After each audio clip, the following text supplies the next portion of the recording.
ውሃ የተጠማው ይህ ወታደር ቢላዋ ይዞ አሸዋውን እየቆፈረና በእግሩ እየረገጠ ውሃ እየፈለገ ነበር። ከዛም ግን ከፊታቸው ያለው መሬት ተደምሶ ጉድጓድ ሲፈጥር ያያል።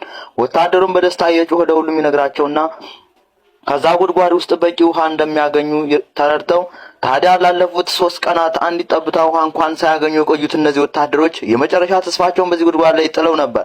ነገር ግን በጉድጓዱ ውስጥ አንድ ጠብታ ውሃ እንኳን አልነበረም። አለቃቸውም አንድ ድንጋይ አንስቶ ወደ ውስጥ ሲወረውር ግን ከጉድጓዱ ግርጌ የተሰማው ደረቅ ድምጽ የቀራቸውን ተስፋ ሁሉ አሟጥጠው ታዲያ በሳራ በረሃ ውስጥ የሚጠጣ ነገር ያጡት እነዚህ ወታደሮች የሚጠብቃቸው ሞት ብቻ ይመስል ነበር። ነገር ግን አለቃቸው ተስፋ ሳይቆርጥ ኒክ የተባለውን ወታደር ሁኔታውን እንዲያይ ወደ ጉድጓዱ ውስጥ እንዲገባ አዘዘው።